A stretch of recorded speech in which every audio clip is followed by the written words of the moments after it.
Здравейте, аз съм Алекс. Днес ще покажем една страхотна къща в село Кътина, 20 км от София. Къщата е разположена в парцел с размер 570 квадрата. След основен ремонт 2022 година с изцяло естествени материали, дърво, камък, 3 нива, 131 квадратни метра на етаж. Както виждате, страхотно завършена.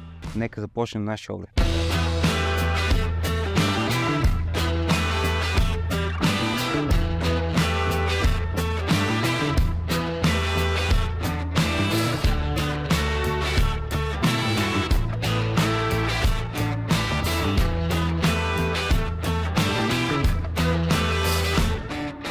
Сега сме в двора. Елате с мен да ви покажа басейна, който е направен тук. Тук е захода за гаража. Виждате от входа. Имаме гараж за 2 автомобила на сутеренното ниво. Виждате дървета, зеленина. Тук е направен терасиран двора. Имаме страхотен басейн за ползване през летните месеци. И голисни и широколисни дървета в двора. Тук обикаляме по тази алея къщата. По-голямата си част двора е в предната част. Има и малка част отзад. Виждате, всичко е красиво завършено, ковално желязо по парапети. Тук имаме веранда отпред. Имаме навсякъде осветление.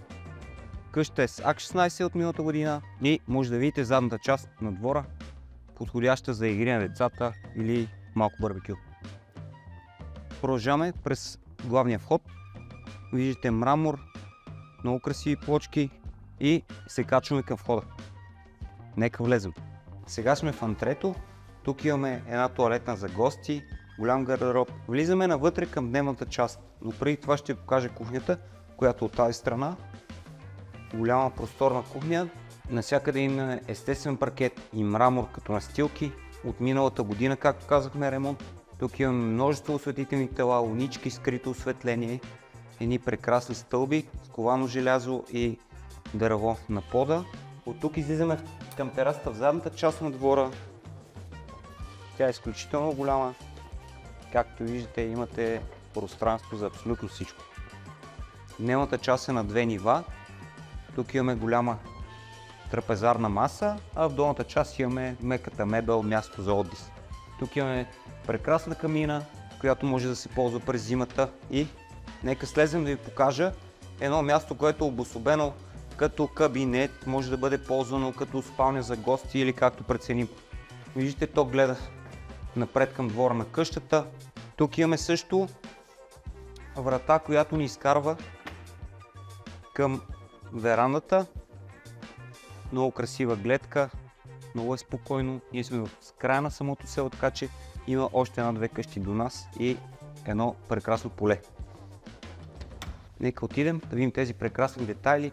Мрамор, това много интересно стъкло, което придава осветеност на самото стълбище отдолу и може да се качим нагоре да ви покажа спалните. Къщата има 3 спални, всяка от тях просторна и много интересна. Продължаваме с ковалното желязо и нека влезем в първата, която е главната.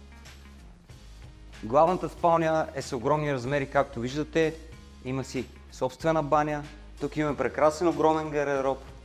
Вътре има един огромен сейф за ценните ни вещи. И тази наистина огромна баня. Виждате, имаме място за къпане на 2 души едновременно и имаме бойлери във всяка една от баните. Също така отоплението е посредством пелетна горелка, като имаме радиатори в всяка стая. След малко ще видите и не. Отиваме насам. Както виждате, спалнята има място за абсолютно всичко, каквото си пожелаете. И тази прекрасна тераса.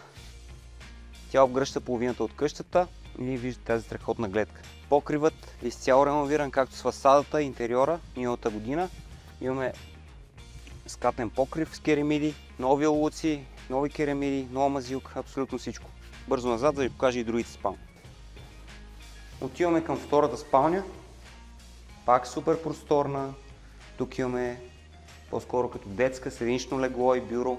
Имаме малка тераса, която гледа към задния двор и имаме собствена баня към спалнята.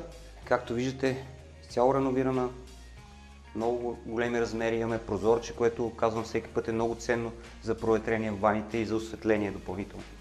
Отиваме към последната спалня. Тя според мен е най-интересна, на 2 нива е. Тук имаме работен кът, гардероб, санитарно помещение, още една баня. Тази е малко по-малка, в друг стил е, също е завършена миналата година.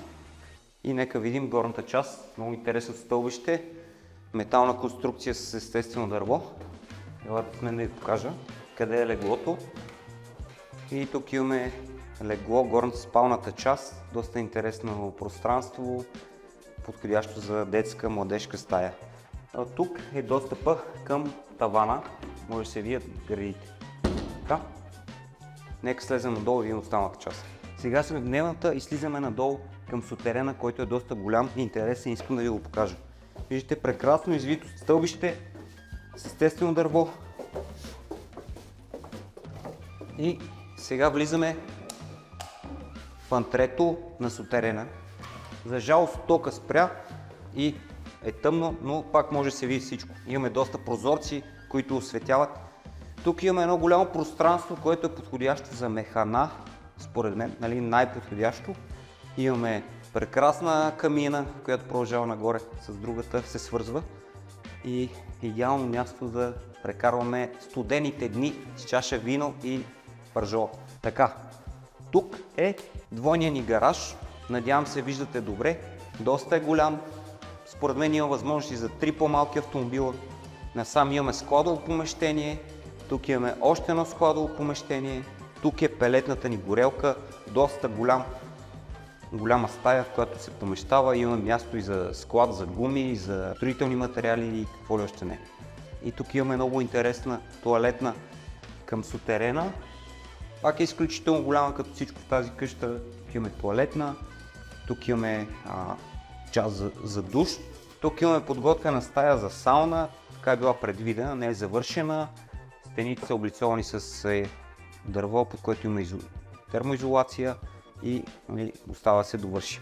Ако искате живеете супер интересна, самостоятелна къща на 20 км от София и сте любители на спокойствието и тишината, то тогава може да свържете с мен или да намерите повече информация в описанието. Това от нас за днес. Лека!